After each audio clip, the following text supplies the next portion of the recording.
The best way to wake up in the morning is with Good Day Dakota. Welcome back to Good Day Dakota. It's not as easy as they make it look, but that's the nature of being a professional. And in this week's Weather-Wise, our own meteorologist, Stone Schaefer, breaks it all down for us.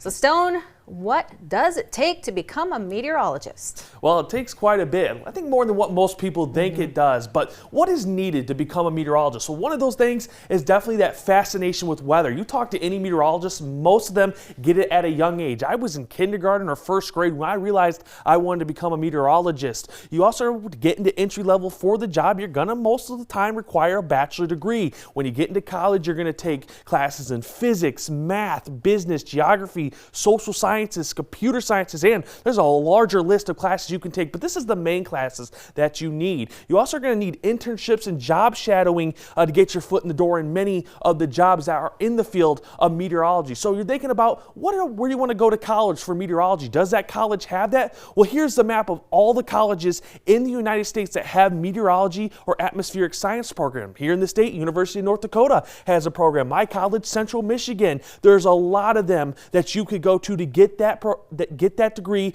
to get into the field. So what are some of the skills needed to become a meteorologist? Well, you need skills in technology, communication, attention to detail, data literacy, adaptability, and curiosity. So what do you need in those? Well, technology, meteorologists are always at the forefront of technological change, relying on the most advanced devices and software. You need to be able to communicate complex information. Writing communication and verbal skills are very necessary in the field of meteorology. Attention to detail. You always need to be able to examine wide-scale trends and must be able to home in on small details to create your forecast and your outline for the next couple of days. When it comes to other things, again, data literacy, you must be able to derive meaning from vast quantities of information and make sense of a high volume of data. You also be able to adapt. You may be able to make a forecast for hours and it changes just like that in a few minutes with one change of the weather. You also need to be curious. The best meteorologists are always asking why. A need for an endless search of knowledge is needed to become a meteorologist. So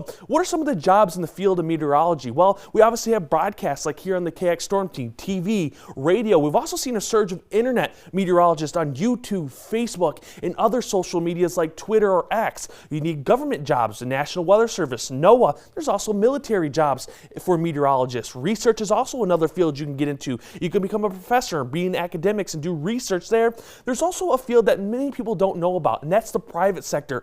Airlines are always hiring meteorologists. Broker firms, insurance, risk managers are just some of the list of private sector jobs you can get in the field of meteorology. So remember to continue to send your questions so I can answer them here weekly on Weather-Wise. And you can do so by heading over to our website, then clicking on Weather, and then Weather-Wise. Yeah, see that link there. It allows you to submit your question. And yeah, it's interesting where you talk about the technology because I think the weather department gets upgrades more often on your software than any other department in the station. Yes. I know it's not frequent, but when you compare it to the rest of us, you guys, I mean, it's necessary for you guys to stay up to date. And so I'm going to put you on the spot. What is your favorite part of the job?